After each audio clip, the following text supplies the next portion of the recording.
Oi, pessoal, tudo bom? Sou Marcela Vidal, sou fonoaudióloga e gerente de audiologia corporativa do Grupo Deimant Brasil, do qual fazem partes a Oticom, a Sonic, a Telex, a Interacústicos e a Oticom Médico. Hoje, a gente dá início ao nosso bate-papo com o especialista da nossa série Diagnóstico em Pauta da Interacústicos.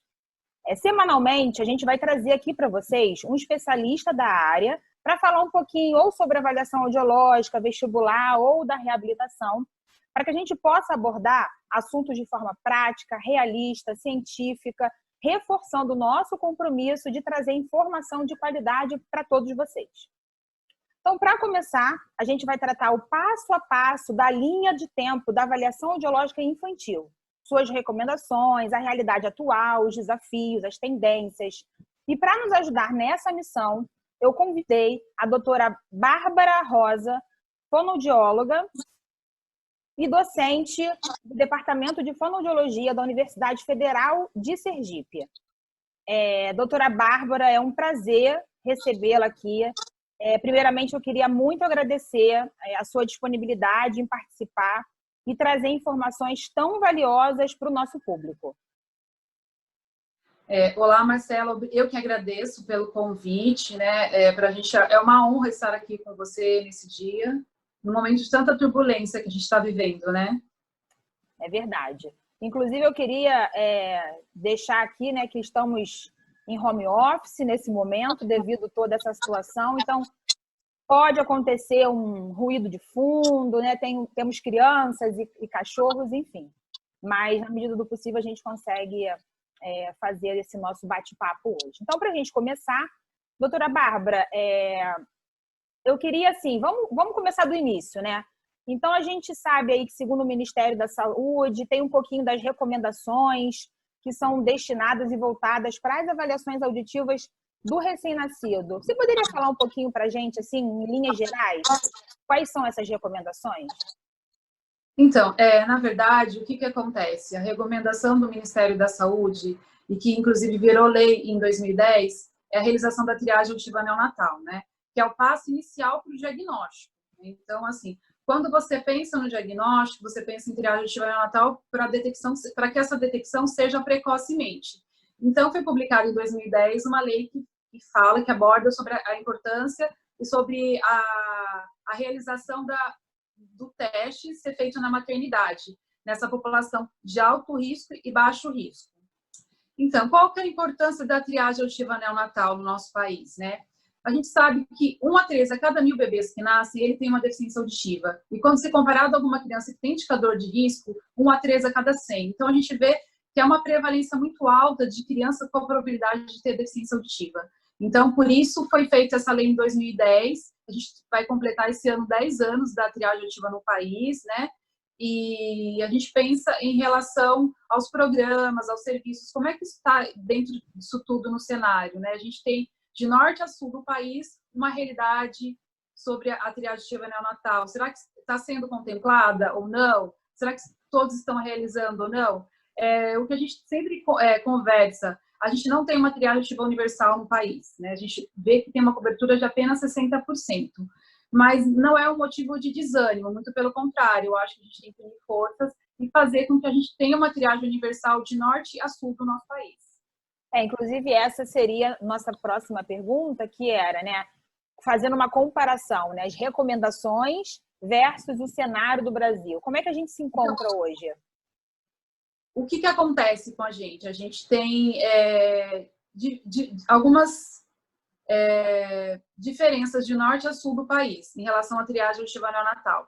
Se a gente for pensar, quando virou lei em 2010, alguns hospitais de São Paulo já tinham a triagem auditiva neonatal, né? Então, a gente já começou aquela implantação dentro dos hospitais em São Paulo. Então, o que a gente vê a Prefeitura de São Paulo também criou uma força-tarefa para que isso seja realizado de forma efetiva, com qualidade, tem um banco de dados que consegue controlar tudo isso. Só que isso não é realidade nos outros estados, pelo que eu acompanho, né? Então, aqui na minha cidade, eu estou em Aracaju, como que é feita essa triagem? Hoje, essa triagem é feita ambulatorialmente, mas está previsto para começar a ser feito na maternidade do hospital público, tá? A gente está numa fase de implantação. porque você depende de verba pública, então você pensa dentro dessas políticas públicas. Como eles não conseguiram equipamento, a estrutura, qual que foi a alternativa, a viabilidade disso? Fazer isso a nível ambulatorial. As crianças estão assistidas, mas elas estão assistidas a nível ambulatorial, tá bom? E a gente contribui com isso dentro do nosso hospital universitário. Tá ótimo. E como é que, né, as emissões autoacústicas podem ajudar nesse diagnóstico precoce desses recém-nascidos em relação à perda auditiva? Então, as emissões autoacústicas, ela é o passo que você faz, é o protocolo que você faz em bebê de baixo risco. Lembra que eu te falei que a cada 1000 bebês que nascem, 1 a 3 pode ter a deficiência auditiva?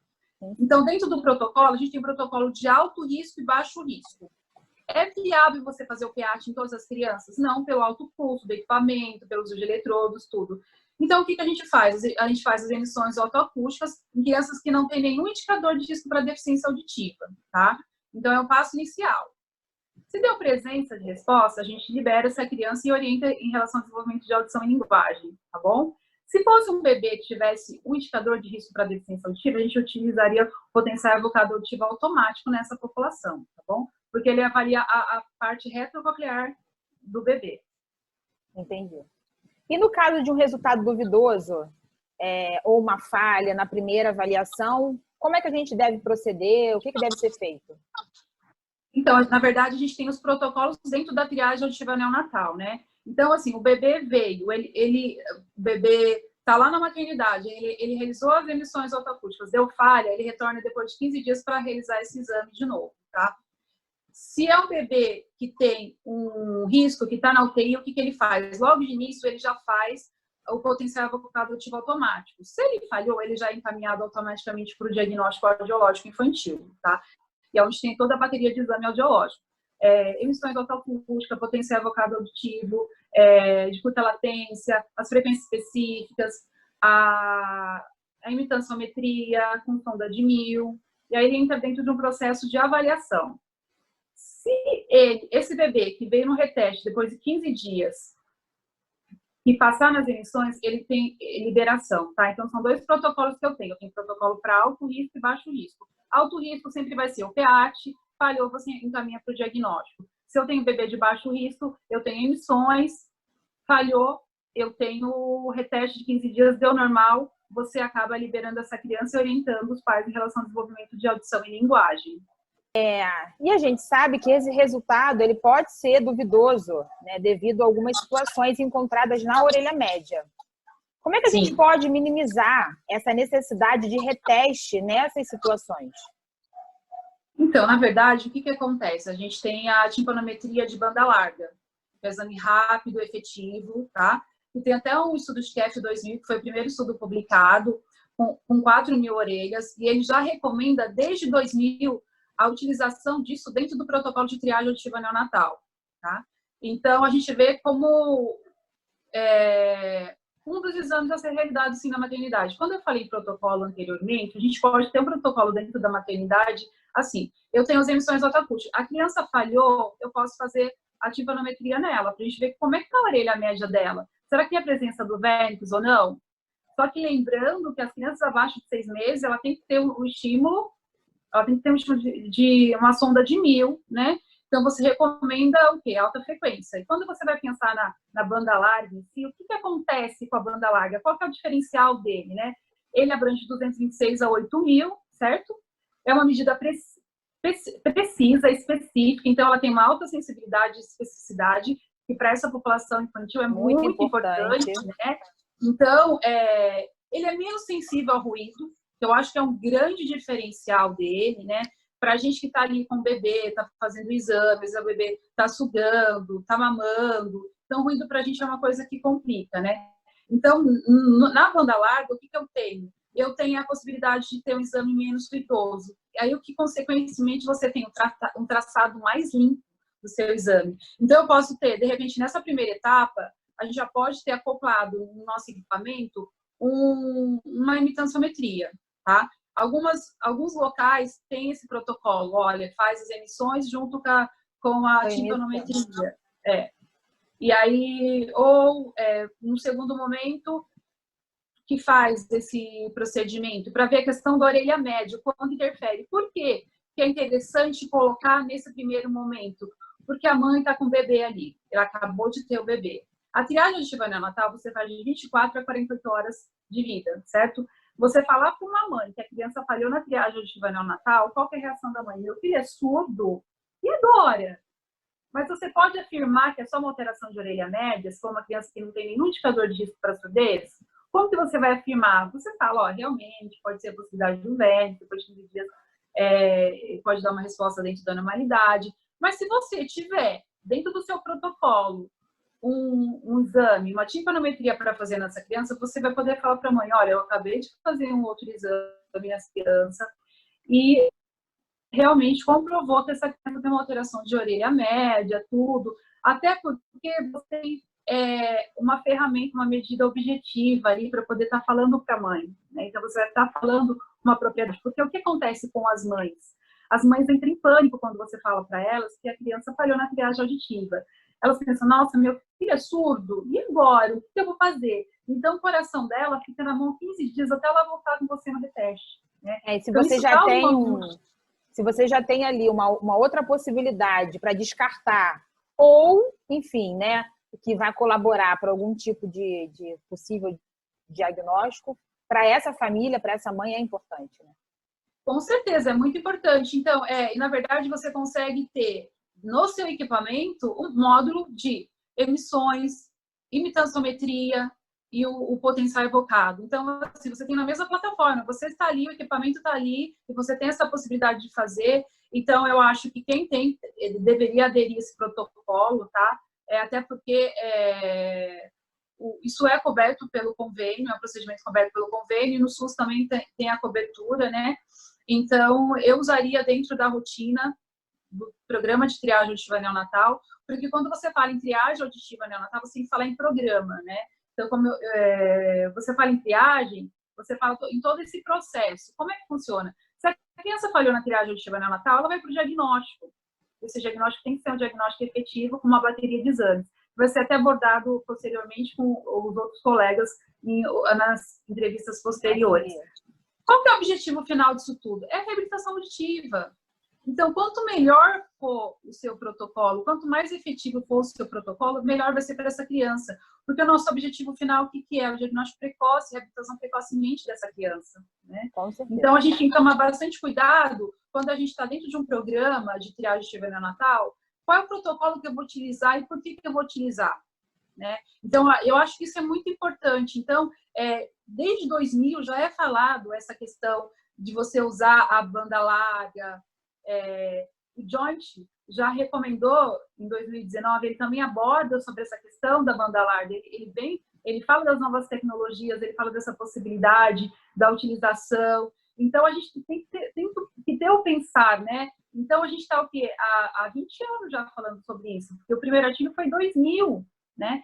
Então, se passaram 20 anos, será que não está numa hora de mudança? Exatamente, né? Pensar fora da caixa e utilizar as ferramentas que a gente tem para melhorar todo esse processo, né? Como você fala, não só na triagem do teste da orelhinha, né? Mas pensando em todas as avaliações que podem contribuir para que a gente tenha uma assertividade e pensar no prognóstico dessa criança lá na frente, né? E o quanto antes, né? E o quanto antes.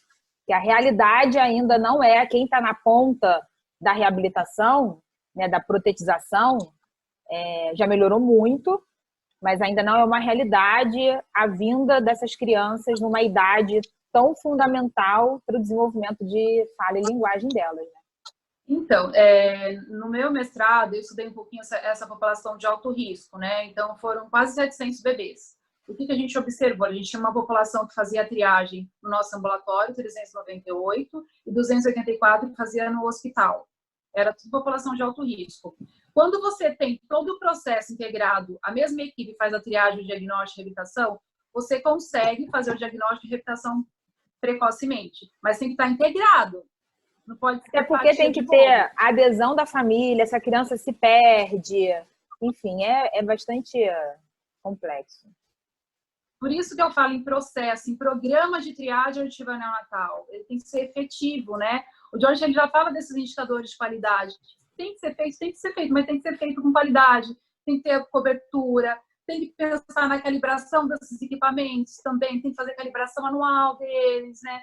Tem os novos estímulos que são mais rápidos, que também são efetivos, tem várias pesquisas publicadas em relação a isso. Então, a gente tem que começar a utilizar, né? A gente tem que sair um pouco da caixinha, né? Porque o protocolo padrão, o que é? Emissões e TEAT. Por que você não coloca a timpanometria junto com essas emissões? Já não observa essa questão do bebê já na maternidade? Se você tem a possibilidade, se você tem um equipamento que é capaz de fazer tudo isso é muito mais fácil, é viável, né? Porque você já está com a criança. E é um exame muito rápido de ser feito, demora segundos. É verdade. E para a gente finalizar o nosso bate-papo, né? Queria saber um pouquinho de você, assim, quais são os principais desafios, que a gente acabou falando um pouquinho até, né? Mas quais são os principais desafios da triagem auditiva neonatal universal? E como é que a gente pode ultrapassar, né, esses desafios, esses obstáculos? Então, como eu falei anteriormente, eu acho que o desafio, são vários os desafios, né? O Joint publicou em novembro de 2019, né, a questão da idade que mudou, né? Ele quer que seja feito tudo muito precocemente, então, assim, a triagem, 1 mês ainda, 2 meses o diagnóstico e 3 meses a reabilitação. Então, será que isso é possível para o país? Porque antes era 3 meses e 6 meses, né? Então, é possível se tiver um programa integrado, né?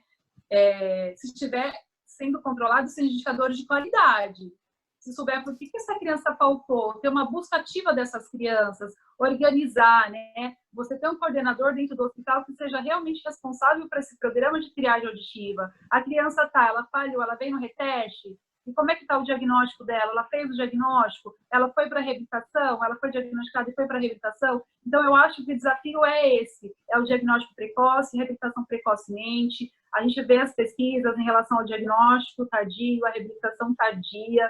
Então, a gente tem que, quando você está dentro de um programa e você planeja ele em relação a tudo, até em relação ao protocolo do início ao final, você consegue atingir esses objetivos, né? Você consegue atingir esses indicadores de qualidade que o Joint recomenda. Então, esse é um grande desafio, né? Realmente ter efetividade dentro do programa de triagem auditiva neonatal para que a gente consiga chegar lá na outra ponta, que é a questão da reabilitação auditiva, que ela é muito importante, porque tem a questão da plasticidade e várias outras questões que provavelmente vai ser falada posteriormente.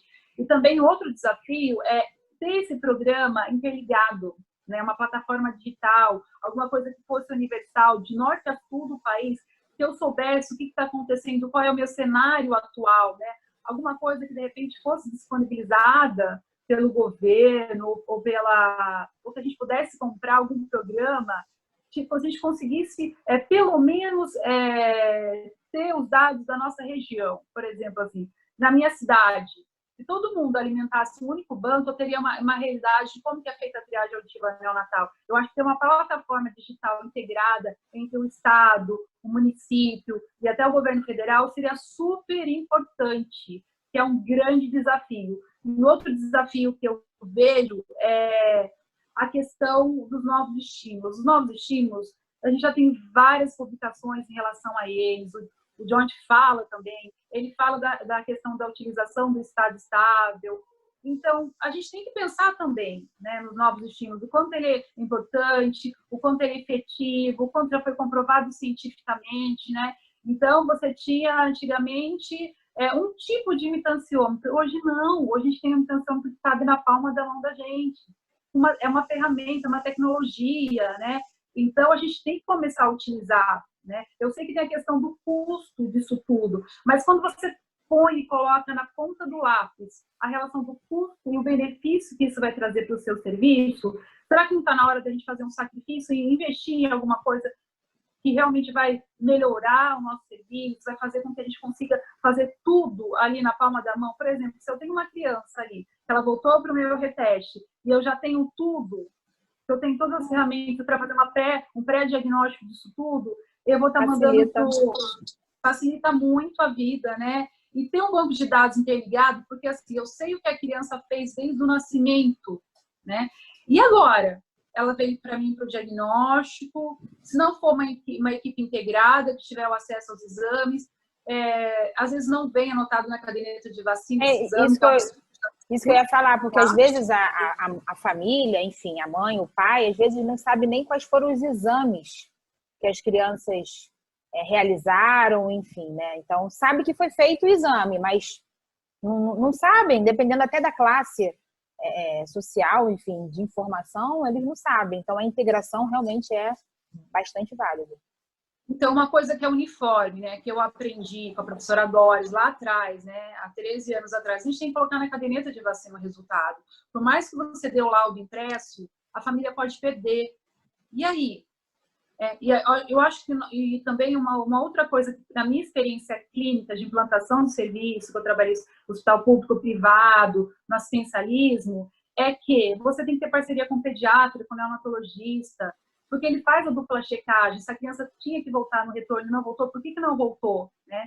Então, se você tiver dentro do seu ambulatório um pediatra também junto, trabalhar dentro de uma equipe integrada, isso facilita muito. Aqui em Sergipe, a gente tem um cenário que é muito bacana. A gente conseguiu fazer com que os pediatras da maternidade encaminhassem para a gente no ambulatório da universidade, né?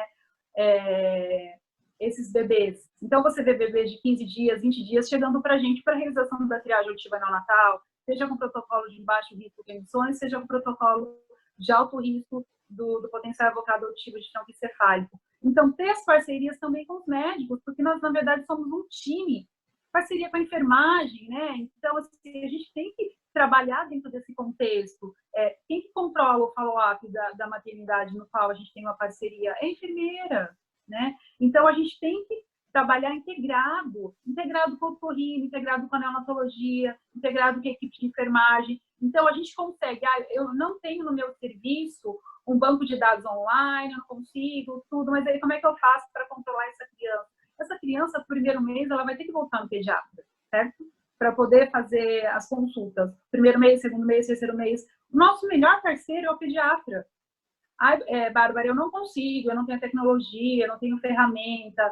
Então, você pode também conversar com esse pediatra, você pode fazer reuniões, né, dentro do seu município. Você tem os eventos científicos que você também reúne essas pessoas juntas, né, para poder discutir qual é o melhor protocolo, o que está sendo feito em cada região, em cada local. Eu moro no menor estado do país, que é Sergipe, tá? É pequeno. De repente, fazer uma reunião científica, chamar um de cada setor e ver de cada região como é que está o programa, está sendo feito ou não está sendo feito. A criança foi para o diagnóstico, voltou, não voltou. Então, a gente tem que ter uma integração também, não só com os médicos, mas também com a gestão do município, com a gestão estadual, e mostrar a importância disso, e mostrar a relevância disso para o município, para o Estado, em relação ao programa de triagem auditiva neonatal. Eu acho que, então, é um time, né? Ninguém trabalha sozinho, o trabalho não é isolado. Concordo com tudo. E você tocou no assunto da caderneta de vacinação, né? Só curiosidade, quando eu tive meu filho, foi feito o teste da orelhinha. Na verdade, perguntaram se eu tinha interesse de realizar o teste, foi feito e não veio anotado na caderneta, né? Quem fez a anotação fui eu, né? Então, até quando eu levei na pediatra, a pediatra, inclusive, falou assim, nossa, esse é o tipo de informação que dificilmente eu recebo na caderneta. Eu falei, talvez porque a mãe dele seja fonoaudióloga, né? Então tem uma preocupação. Mas isso é fundamental. E essa integração, esse multidisciplinar também é muito importante. Porque, na verdade, o que tem na caderneta de vacina? É que, às vezes, o que acontece? Falta essa caderneta, eles dão uma outra caderneta para o sujeito, né? Que é aquela filepinha, né? Que é pequenininho, né? Você escreve, já acaba o espaço. Mas eu escrevo naquela caderneta. Eu tenho o costume de escrever. Sim. Porque na caderneta de vacina, o que tem da criança? É um documento da criança. Ela tem a vacinação, se foi feito o teste do olhinho ou não, tá o peso, tá tudo. Então, é um checklist que o pediatra tem. Então, ele vai olhar a caderneta de vacina, né? Então, é importante que seja colocado na caderneta de vacina. Você quer imprimir exame? Você também pode imprimir esse exame, pode dar o laudo para a mãe. Mas é importante, o pediatra, quando ele bate o olho, é mais fácil para ele pegar algo que já está preenchido dentro dos outros exames, um abaixo do outro, né? Do que pegar alguns exames separados, a criança e a mãe pode perder esse exame, né? Sim, no meio do percurso. É verdade. Doutora Bárbara, queria muito agradecer mais uma vez a sua participação, a sua disponibilidade, trazer conteúdo e informações tão valiosas e de interesse, né, para aqueles profissionais que trabalham no processo, como você mesma diz, né? Não só na parte da triagem, mas pensando no processo como um todo. Então, em nome da Interacústicos, em nome do Grupo Deimant Brasil, eu queria muito agradecer a sua participação, mais uma vez, a sua disponibilidade. Eu que agradeço, né, pelo convite, né, eu gostei bastante, é um tema que eu gosto muito de falar.